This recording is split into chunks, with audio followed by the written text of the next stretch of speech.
Assalamualaikum warahmatullahi wabarakatuh. Alhamdulillahi rabbil alamin, wa bihi nasta'inu ala umurid dunya waddin, wassalatu wassalamu ala ashrafil khalqi ajma'in, sayyidina wa maulana Muhammadin wa ala alihi wa ashabihi wa man tabi'ahu ila yaumiddin. Subhanaka la ilma lana illa ma 'allamtana innaka antal alimul hakim. Rabbi syrah li sadri wa yassir li amri wa hlul 'uqdatam min lisani yafqahu qawli. Bapak-bapak, ibu-ibu, hadirin hadirat, alim ulama, cerdik pandai, tokoh masyarakat, yang besar tak dihimbau gelar, yang kecil tak dapat disebut nama. Insyaallah kita semua dimuliakan Allah Subhanahu wa taala. Amin ya rabbal alamin.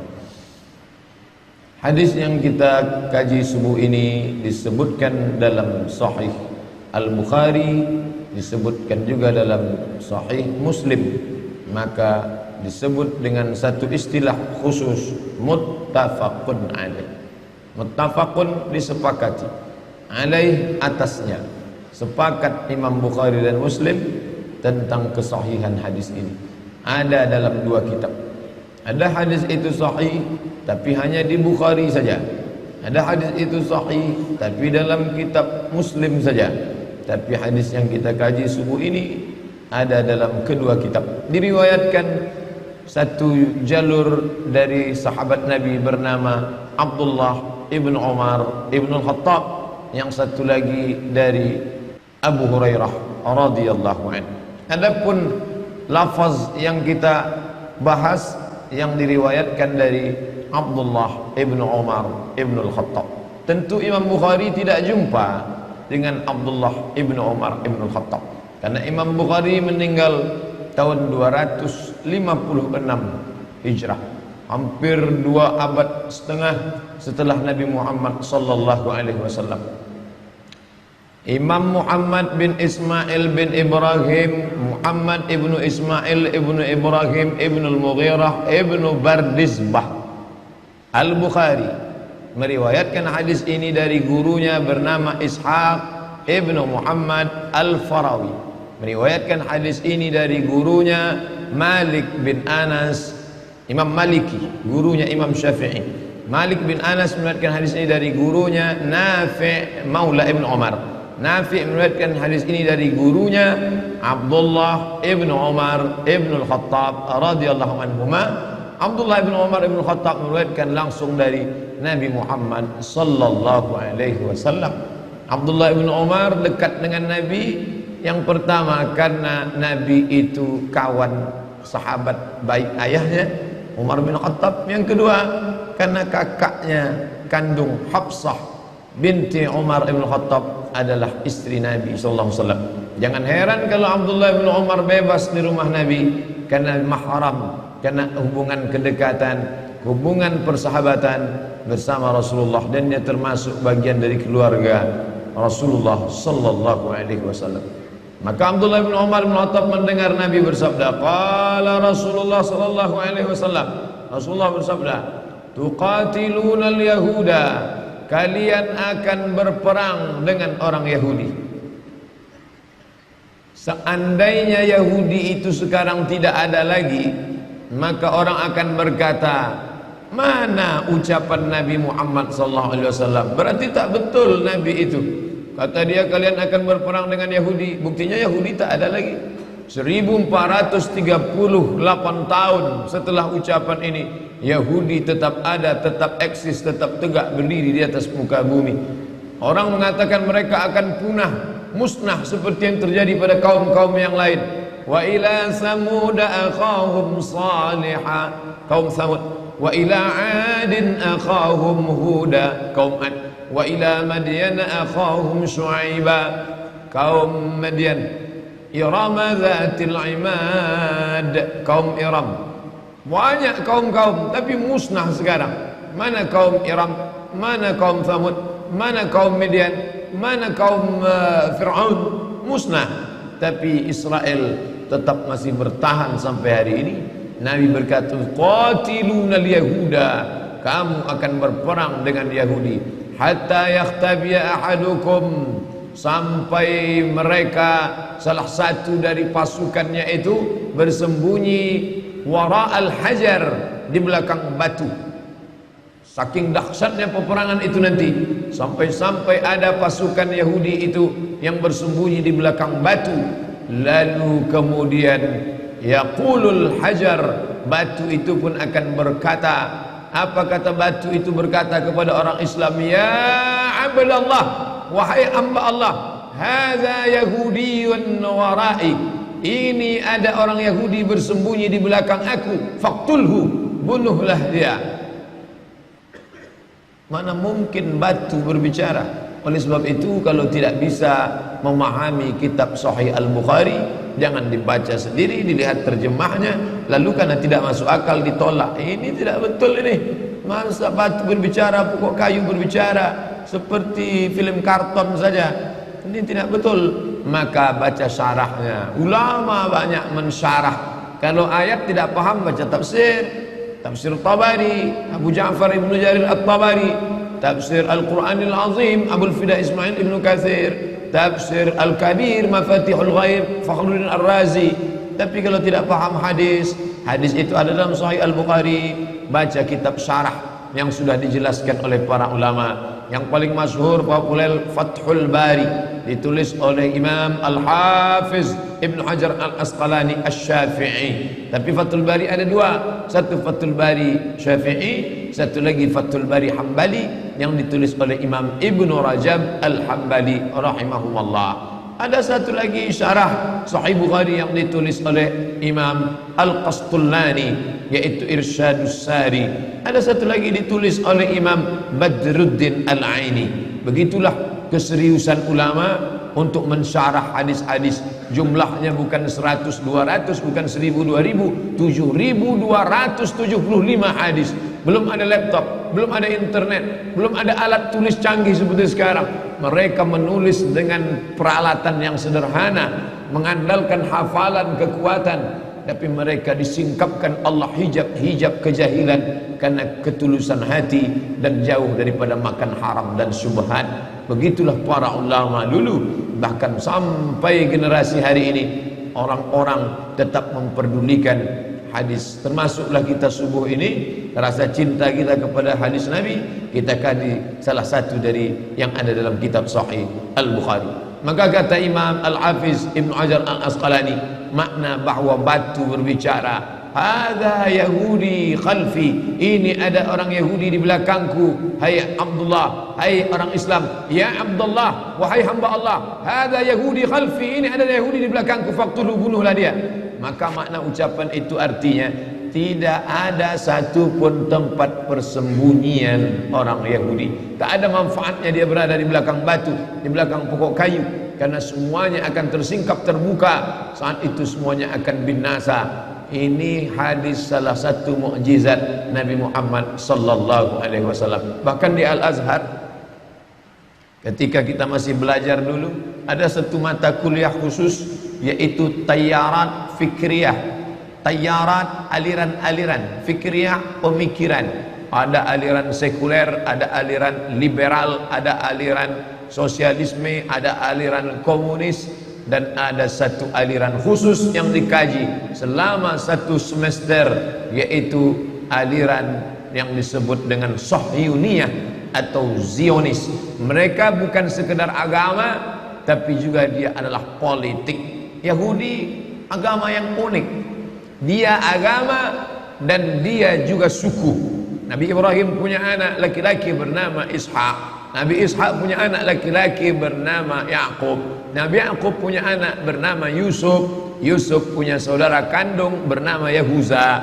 Cucu cicit keturunan Yahuza inilah Yahudi yang disebutkan dalam hadis ini. Lalu kemudian cucu cicitnya ini berkembang biak sampailah hari ini, dan mereka menjadi satu suku besar. Dan mereka tidak ada Yahudisasi. Kalau Kristen ada Kristenisasi. Yang non Kristen diajak masuk ke dalam agama Kristen. Tapi Yahudisasi tidak terjadi, karena Yahudi tidak menerima orang selain Yahudi.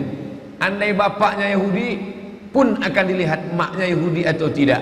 Maka ketika negara Israel terbentuk, orang-orang Yahudi dari seluruh dunia pulang kembali, yang mereka sebut sebagai Ardul Mi'ad, tanah yang dijanjikan oleh Tuhan.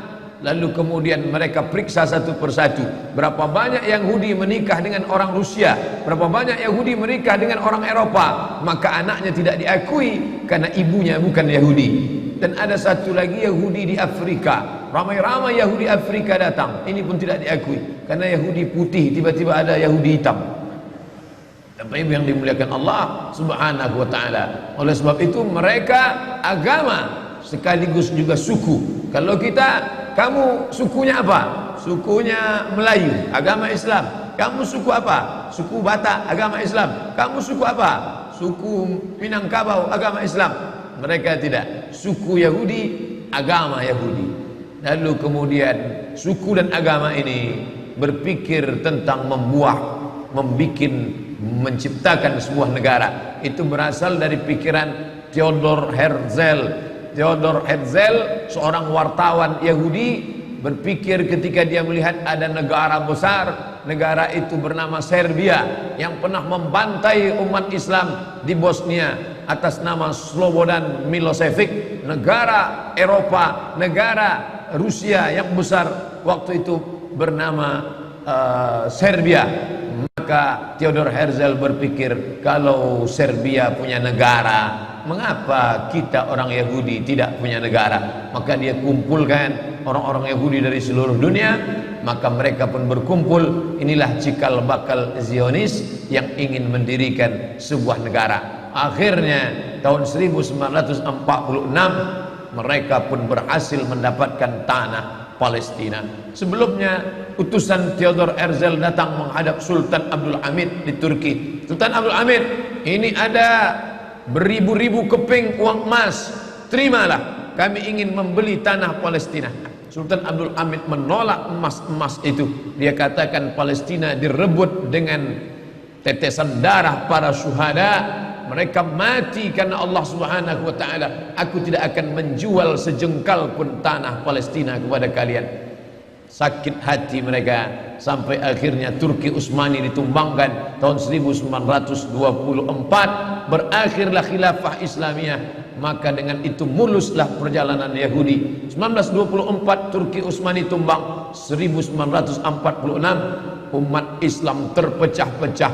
Belanda menjajah Indonesia, Inggris menjajah Malaysia, Brunei Darussalam, Singapura, Prancis menjajah Mesir, Libya, Tunisia, Aljazair, lalu kemudian Itali menjajah Libya. Mereka bagi-bagi negeri Islam seperti roti yang dipecah-pecah, persis seperti yang dikatakan Nabi SAW. Kalian nanti di akhir zaman akan diperebutkan, ditarik, menarik, satu menarik kepalanya seperti makanan ala qas'atiha, akalatun makanan ala qas'atiha, di atas piring yang besar. Ada yang menarik kakinya, ada yang menarik kepalanya. Aqillatun nahnu yawma idzin ya Rasulullah, mereka merebut kami. Apakah kami waktu itu sedikit ya Rasulullah? Kata Nabi, tidak. Bal antum katsirun, kalian ramai, kalian banyak. Lakinnakum ghusaun ka ghusais sail, tapi kalian seperti buih di tengah lautan, dipukul ombak, dihempas gelombang. Kalian tak punya kepemimpinan karena Turki Utsmani sudah tumbang, tak lagi punya panutan. Apa yang dikatakan itu terwujud 1946, maka kebetulan Palestina dipegang oleh Inggris. Inggrislah yang memikul dosa terbesar. Bagaimana Palestina bisa jatuh ke tangan Israel, laknatullah alaihim. Lalu kemudian Palestina bulat-bulat diserahkan oleh Inggris. Ini bumi Palestina diberikannya kepada orang-orang Yahudi. Sejak 1946 seluruh Yahudi dunia, Yahudi Rusia, Yahudi Eropa, Yahudi Amerika, Yahudi yang ada di Arab, mereka kembali beramai-ramai ke tanah Palestina. Dan sekarang semua Yahudi yang sudah pulang lebih kurang 5 juta orang. Penduduk Riau 6,5 juta, Yahudi hanya 5 juta saja. Tapi mereka menguasai ekonomi, perfilman, hiburan. Anak-anak kita menonton film karton, sinetron, horor, film perang. Siapa yang memproduksinya? Warner Bros. Warner Bros Yahudi, Steven Spielberg Yahudi yang mengobok-obok ekonomi umat Islam. Ketika dia lihat ini perlu dihancurkan, ini perlu diangkat, ini perlu dijempaskan, ini perlu. Siapa lagi kalau bukan George Soros pun Yahudi. Maka semua presiden-presiden Amerika itu akan naik atas lobby-lobby Yahudi. Syekh Dr. Ali Jarisah, dosen Universitas Madinah Islamiyah, Al-Jami'ah Al-Islamiyah bil Madinah Al-Munawwarah, Universitas Islam Madinah, tahun 70-an sudah menulis dalam bukunya bahwa pegawai-pegawai yang ada di PBB, United Nation, Al-Umamul Muttahidah, itu sebagian besarnya adalah Yahudi. Oleh sebab itu ketika umat Islam yang tertindas, mereka diam seakan-akan tak terjadi apa-apa. Tapi kalau kaum minoritas lain yang tertindas, mereka menyuarakan harus merdeka, harus bebas dari penjajahan, harus dilepaskan. Tapi kalau umat Islam, mereka diam, mereka sepi daripada komentar. Kenapa? Karena tidak ada kepentingan di dalamnya. Apa itu yang dimuliakan Allah Subhanahu wa taala? Seorang warga negara Perancis, alirannya sosialis komunis, tapi kemudian Allah lembutkan hatinya, maka dia masuk Islam. Dan dia inilah yang mengungkapkan, menuliskan bahwa Zionis menguasai Palestina. Tidak hanya Palestina, tapi dia ingin menguasai dunia atas nama yang disebut dengan kembali kepada kekerajaan Daud. Daud yang kita yakini bukanlah seperti yang mereka katakan. Kita meyakini Nabi Daud alaihissalam sebagai orang yang soleh, sebagai orang yang pandai. Wa alanna lahul adid, kami lunakkan besi. Maka Nabi Daud alaihissalam mengambil besi, lunak besi itu di tangan Nabi Daud alaihissalam, lalu dibentuknya menjadi baju besi. Baju besi itu dijualnya, lalu hasil dari menjual baju besi itulah Nabi Daud hidup. Nabi Daud adalah orang yang zuhud, walaupun dia seorang raja di raja. Makanya kata Nabi SAW, ahabbus saum ilallah, puasa yang paling dicintai Allah saumi Daud, puasa Nabi Daud alaihissalam. Tapi mereka menggambarkan Daud sebagai raja yang perkasa. Raja Daud, inilah kata mereka raja di raja mereka. Mereka menyebutnya King David. King David lahir punya anak laki-laki bernama King Solomon. Kita menyebutnya Sulaiman alaihissalam. Tapi bukanlah seperti namanya sama, tapi kepribadian yang berbeda. Mereka menampilkan sebagai raja yang beringas, raja yang brutal. Sedangkan Allah Ta'ala menceritakan Nabi Sulaiman sebagai orang raja, nabi yang lembut. Sampai-sampai dia menahan pasukannya, jangan kalian lewati tanah ini, karena aku mendengar ada suara lembut. Ya ayyuhan namlu dukhulu masakinakum, hai para semut-semut, masuklah kalian ke sarang kalian, agar supaya jangan sampai pasukan Sulaiman menginjak perut kalian. Yahtimannakum junud, jangan sampai pasukan Sulaiman menginjak kalian. Fatabassama dhahika, Nabi Sulaiman tersenyum. Begitulah hebatnya kekuasaan Sulaiman, begitulah hebatnya ilmu Nabi Sulaiman. Sampai-sampai semut pun tak ada yang terinjak, tak ada perut semut yang pecah. Tapi mereka menggambarkan Sulaiman sebagai raja yang brutal, yang beringas, dan mereka ingin mengembalikan lagi kerajaan ini.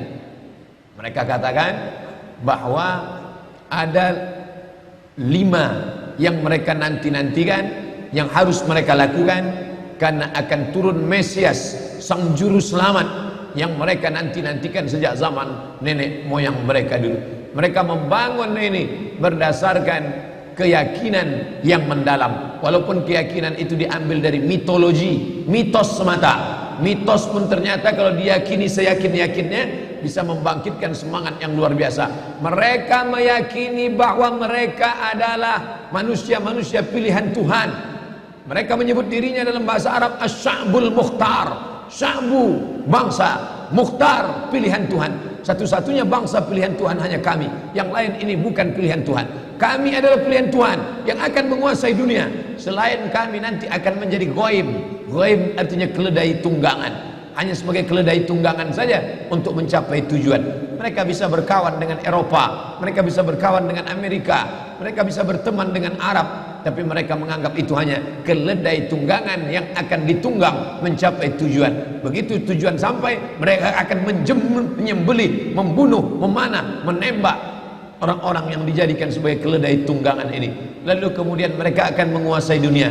Dia tuliskan langsung di petanya. Biasanya kalau pasukan musuh ingin menghantam negeri kita, dia akan simpan rahasia ini baik-baik. Tapi Yahudi tidak begitu. Dia langsung tuliskan di benderanya. Perhatikan bendera Yahudi, kain berwarna putih, ada garis biru di atas, satu garis biru lurus di bawah, dengan bintang segi 6 di tengah. Apa makna simbol ini? Ini penuh dengan makna. Garis biru di atas sungai Nil, garis biru di bawah sungai Efrat. Itu adalah batas kerajaan yang akan mereka dirikan. Sungai Nil di atas, sungai Efrat di bawah. Artinya mereka akan menguasai Asia, Afrika. Sungai Nil Afrika Utara, Mesir. Sungai Efrat Asia, Irak. Mereka akan membuat negara Greater Israelian yang disebut dengan Israel Raya, Israel Agung, yang batasnya dari dua sungai, sungai Nil dan sungai Efrat. Oleh sebab itu jangan heran ketika kedutaan Yahudi, kedutaan Israel ingin dibuka di Kairo, dia tidak mau membuat kedutaan Israel di dalam bagian sungai Nil, tapi dia ingin buat di luar. Orang yang tidak memperhatikan ini biasa-biasa saja, tapi bagi yang memperhatikan, dia tidak mau buat di dalam, karena dia menganggap kalau kami buat kedutaan di dalam, berarti ini memang sudah luar negeri kami. Orang akan membuat kedutaan di luar negerinya, bukan di dalam negerinya. Maka antara sungai Nil dengan sungai Efrat, dia buat kedutaan di luar, karena dia ingin menunjukkan inilah negeri kami. Secara pikiran dia sudah mengatakan Mesir adalah negeri kami, hanya belum masanya saja. Maka dari mulai Mesir sampai ke Irak, hitung berapa negara: Yordania, Palestina, Suria, Lebanon, Irak, Saudi Arabia sebagian, Sudan, dari mulai Afrika Utara sampai ke Asia. Itu adalah negeri-negeri kami, negeri yang dijanjikan oleh Tuhan, Ardul Mau'un, negeri yang dijanjikan kalian akan kembali ke sana. Menurut mitologi, mitos, pikiran mereka. Tapi mereka meyakininya. Mereka meyakini akan turun Nabi terakhir, Mesias, yang dijanjikan oleh Tuhan mereka. Tapi Mesias itu tidak mau turun sebelum dia melihat ada 5 perkara. Ada 5 hal yang ditunggu, barulah Mesias itu turun. Dan mereka menyiapkan itu dengan persiapan yang sematang-matangnya. Yang pertama, Mesias baru mau turun kalau seluruh Yahudi kembali ke bumi yang dijanjikan. Dan mereka betul-betul kembali ke bumi yang dijanjikan itu. 1946 mereka berusaha sekuat mungkin, bagaimana supaya kita bisa kembali. Yang penting balik kampung, yang penting kita balik ke negeri kita, karena Mesias tidak mau turun kalau kita tidak bisa kembali. Berusaha sekuat tenaga, jumpai sultan-sultan Islam yang bisa dibeli, tapi umat Islam tidak bisa dibeli. Iman mereka terlalu mahal untuk dibeli. Mereka sudah menjual nyawa mereka, diri mereka dalam kuasa Allah Subhanahu wa taala, karena mereka yakin innallaha ashtara minal mu'minin, Allah sudah membeli dari orang mukminin amwalahum, harta mereka, wa anfusahum, nyawa mereka, bi anna lahumul jannah, mereka sudah dibeli dengan surga. Nyawa yang ada dalam dirimu bukan milikmu, hartamu, mobilmu, rumahmu bukan punyamu, itu semua punya Allah. Sudah lama dibeli Allah, sebelum kau lahir ke dunia sudah dibeli Allah. Dibeli dengan apa? Dengan surga. Barang yang sudah dijual tidak boleh dijual 2 kali. Diri yang sudah dijual kepada Allah, harta yang sudah dijual kepada Allah, maka tidak boleh dijual lagi kepada manusia. Raja-raja, sultan-sultan Islam tidak mau menjual, tapi mereka licik. Mereka gunakan anak bangsa umat Islam yang kulitnya sama dengan kita, yang wajahnya sama dengan kita, yang bahasanya sama dengan kita. Mustafa Kemal Atatürk bukan orang Yahudi, bukan orang kafir, orang Islam. Bahasanya bahasa Turki, wajahnya wajah Turki, tapi dia yang menggulingkan kesultanan Turki. 1924 berakhir khilafah Islamiyah, lemah umat Islam. Di saat itulah mereka mengambil, mencaplok, lalu kemudian akhirnya mereka kembali beramai-ramai. Mengapa mereka kembali ke tanah yang tandus ini? Bukankah mereka sudah hidup nyaman, enak di Eropa, Inggris, Prancis, Belanda, Jerman? Hampir di setiap negeri ini ada Yahudi. Kenapa mereka mesti kembali? Karena mereka meyakini ini adalah tanah yang dijanjikan oleh Tuhan. Mereka menyebut nenek moyang mereka itu Israel. Isra artinya hamba, El Tuhan. Israel hamba Tuhan, hamba pilihan Tuhan. Tapi Israel punya makna lain. Isra musari El lillah. Israel musari lillah, orang yang pernah bergulat dengan Tuhan. Kata mereka, nenek moyang kami itu hebat. Kita mengatakan nenek moyang orang Melayu hebat, nenek moyang orang Makassar hebat, bisa mengendarai samudra yang luas, bisa diseberanginya dengan perahu pinisi. Nenek moyang orang Minangkabau hebat, kami para perantau hanya sebatas itu saja. Mereka di atas itu lagi, nenek moyang kami hebat. Apa hebatnya? Pernah bergulat dengan Tuhan dan Tuhan kalah. Tuhan kalah ketika bergulat dengan nenek moyang kami. Dan akhirnya ketika Tuhan kalah, lalu Tuhan pun memberikan hadiah. Hai Israel, aku kalah bergulat dengan engkau, maka sebagai kompensasinya aku berikan kepada engkau inilah tanah. Itulah dia tanah Palestina. Dan mereka meyakini itu setengah mati. Ustadz ngomong begini sumbernya dari mana?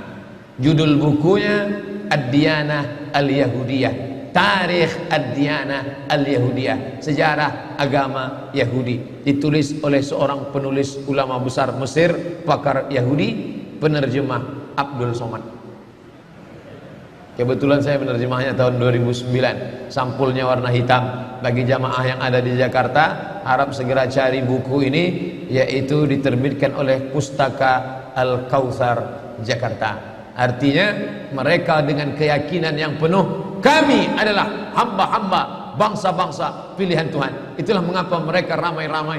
Orang berpikir heran, apa yang mereka kejar ke Palestina?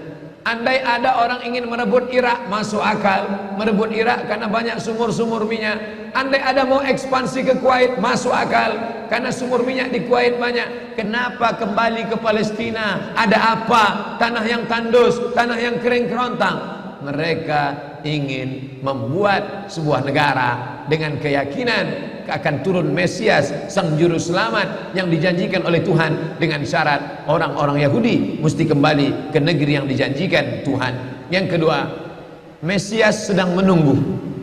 Mesias melihat ke bawah. Kalau dia tengok di bawah masih banyak gurun pasir, dia tidak mau turun. Dia ingin melihat hijau. Kalau sudah dibentang karpet hijau, baru dia turun ke bawah.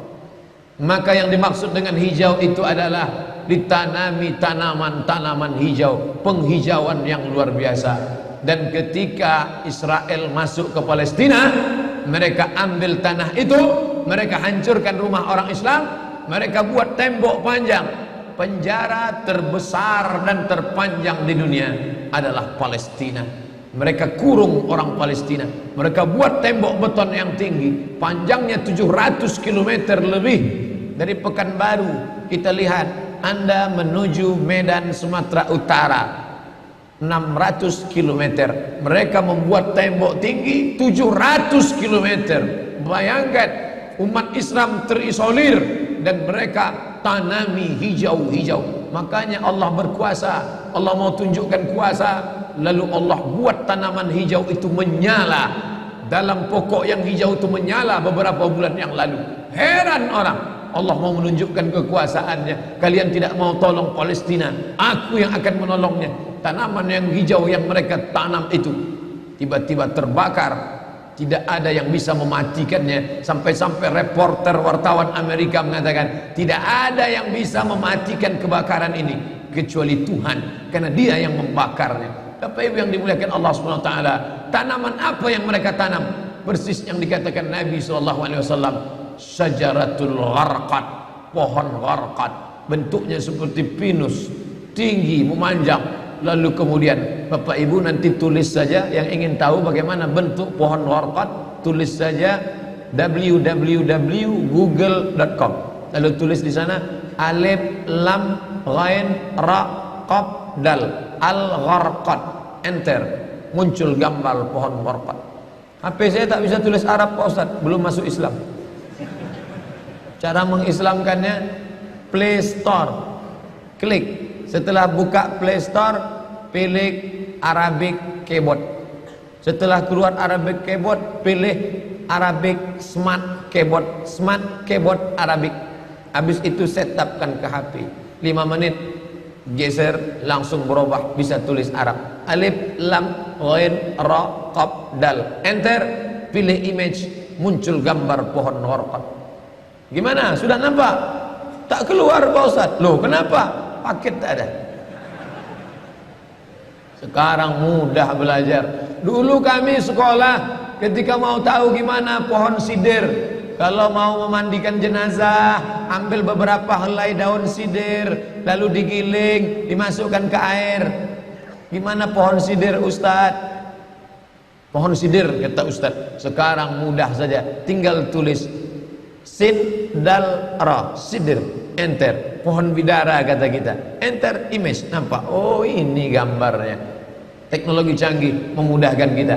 Pohon gharqad kata Nabi, kalau bersembunyi dia di belakang pokok kayu akan berkata, ini Yahudi di belakangku, bunuhlah. Kalau bersembunyi dia di belakang batu akan berkata, ini ada Yahudi, bunuhlah.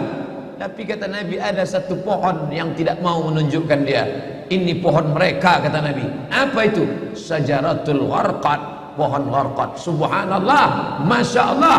Apa yang dikatakan Nabi dulu terwujud sekarang. Mereka tanam pohon gharqad ini sebanyak-banyaknya. Ketika saya sampai ke Rafah, Mesir, Palestina, sampai perbatasan Mesir Palestina, ada satu kota bernama Rafah. Rafah dibagi dua, Rafah Palestina, Rafah Mesir.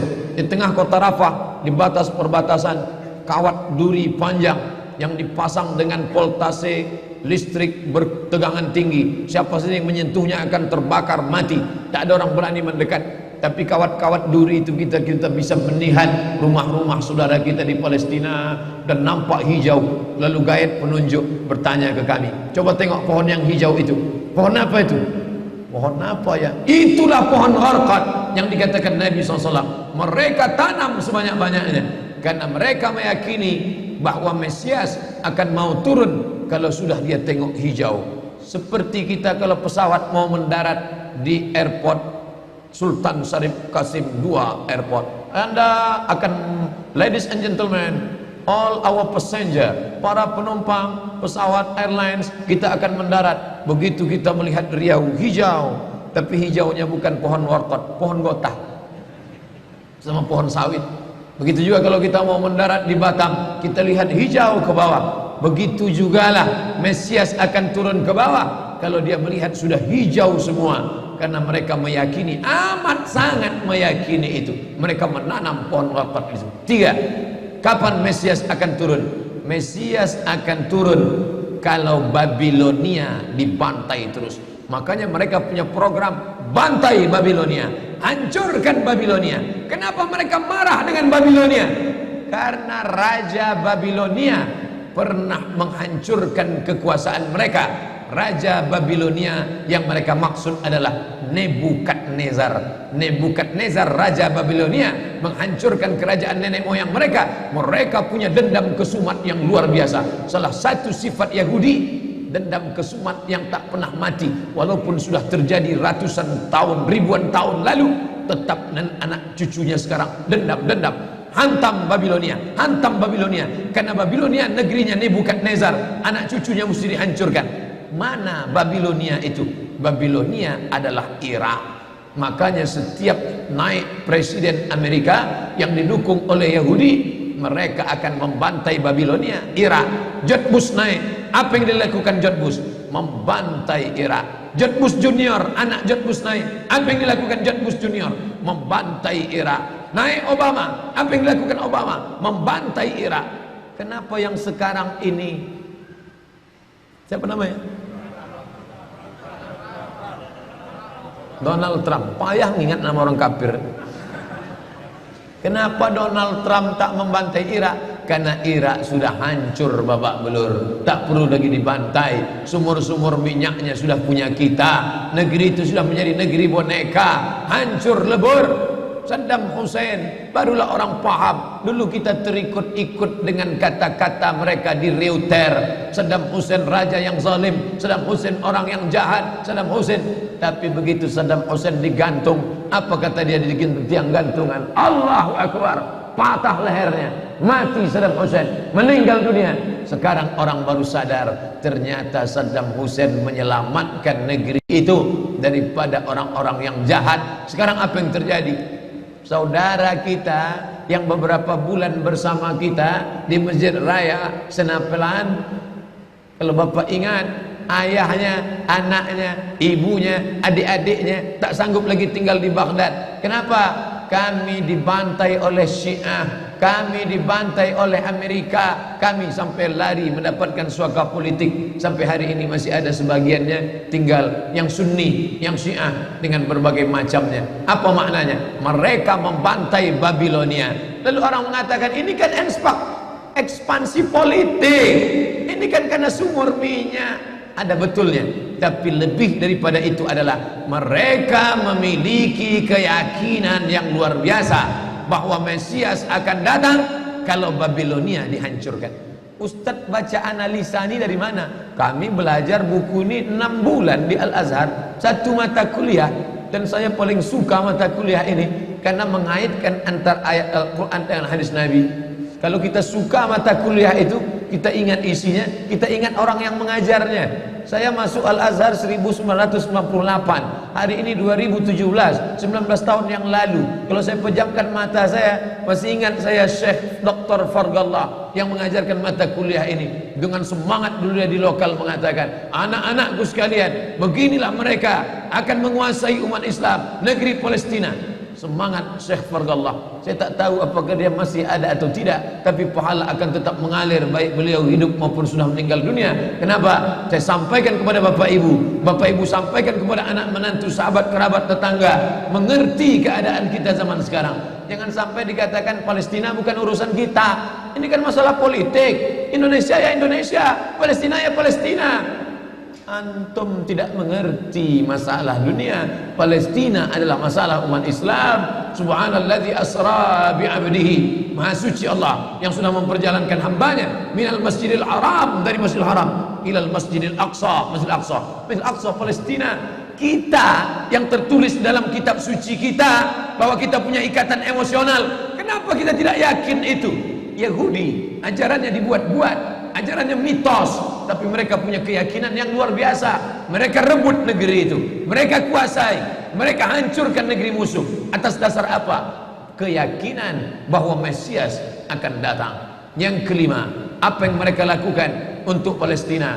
Mereka meyakini ada Temple of King Solomon, tempel kuil King Solomon, Raja Sulaiman. Datang pula orang Indonesia latah, dikatakannya Sulaiman ini kerajaannya bukan di Palestina, di Yogyakarta, Sleman.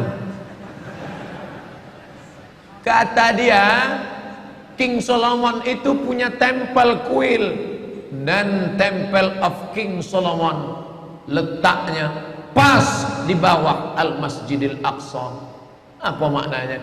Mereka mengeruk setiap hari bulldozer, traktor, ekskavator, terus mengeruk keliling Masjidil Aqsa. Mereka ingin meruntuhkan Masjidil Aqsa. Tulis Temple of King Solomon, enter, pilih image, tampak gambar replika. Inilah kerajaan Sulaiman yang ada di bawah Masjidil Aqsa. Akan mereka naikkan. Mereka sudah bangunkan rumah kecil replikanya, seperti orang Riau membuat rumah replika, rumah Melayu Kampar, rumah Melayu Siak, rumah Melayu Bengkalis. Di mana rumah itu? Di Purna MTQ. Anak-anak kita kalau mau tahu bagaimana rumah Melayu Kampar, bagaimana rumah Melayu Siak, bagaimana rumah Melayu Pelalawan, pergi ke sana. Sebagiannya ada, sebagian tak ada, entah kemana perginya. Tapi mereka membuatkan itu. Inilah dia replika kerajaan Temple of King Solomon. Artinya apa? Mereka ingin menghancurkan Al-Masjidil Aqsa berkeping, sampai akhirnya disitulah nanti kemarahan umat Islam. Entah marah entah tidak, melihat gayanya tak marah. Mau kalian hancur-hancurkanlah. banyak lagi urusan kami sibuk dengan ini. Tapi akan ada hamba-hamba Allah, la tazulu fi ummati ta'ifatun min ummati, akan tetap ada sekelompok umatku yang memperjuangkan agamaku, kata Allah Subhanahu wa taala. Yang terakhir, yang kelima, akan turun Mesias. Kapan itu terjadi? Ketika terjadi perang besar. Sebetulnya dalam agama Islam sudah dituliskan yang dimaksud dengan Mesias itu siapa. Kata Imam Al-Hafiz Ibnu Hajar Al-Asqalani dalam Fathul Bari, yang dimaksud dengan yang dinanti-nanti mereka itu adalah Dajjal. Dajjal itulah sesungguhnya yang sedang mereka nanti. 70,000 Yahudi wara'ad Dajjal. Ada 70,000 Yahudi yang akan berada di belakang Dajjal ketika dia turun nanti. Makanya tiap hari, tiap petang kita berkata, Allahumma inni a'udzubika min azab jahannam wa min azabil qabri wa min fitnatil mahya wal mamat wa min syarri fitnatil masihid Dajjal. Dajjal itulah yang sedang mereka tunggu. Dajjal itulah yang sedang mereka nanti-nantikan. Kita menantikan kedatangan, dia pun juga menantikan akan kedatangannya. Bedanya apa? Mereka meyakininya dengan semangat mereka luar biasa. Mereka bangkit. Umat Islam percaya. Padahal tiap hari dia katakan sebelum salam, Allahumma inni a'udzubika min adzabi jahannam wa min adzabil qabri wa min fitnatil mahya wal mamat wa min syarri fitnatil masihid dajjal. Tiap hari dikatakan, tiap hari diucapkan. Tapi dalam hati, betul tak Dajjal ini datang?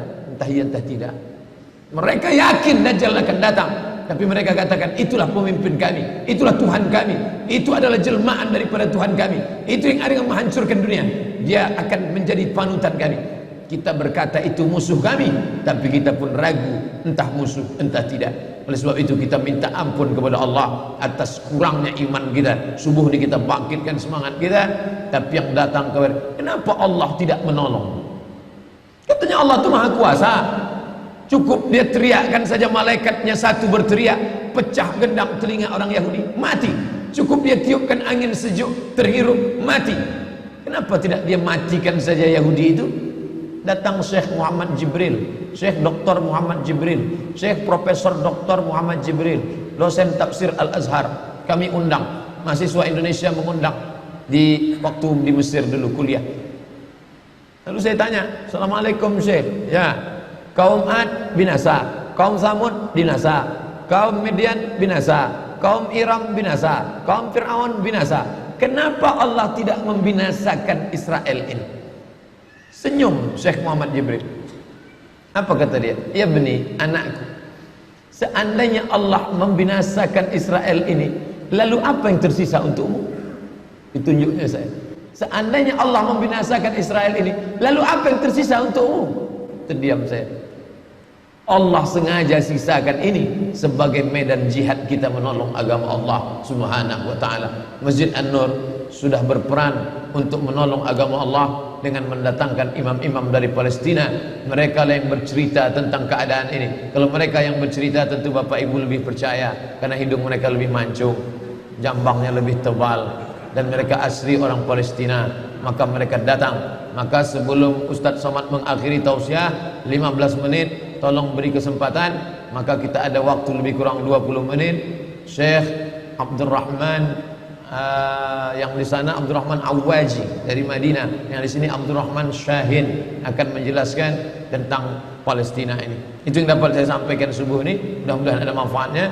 Ini sampai penjelasan dari saya. Nanti Syekh Abdurrahman akan menjelaskan tentang Palestina. Lalu kemudian kita salat sunat isyraq. Setelah itu tetap normal seperti biasa, kita akan tanya jawab. Terima kasih. Mohon maaf segala kesilapan. Wassalamualaikum warahmatullahi wabarakatuh.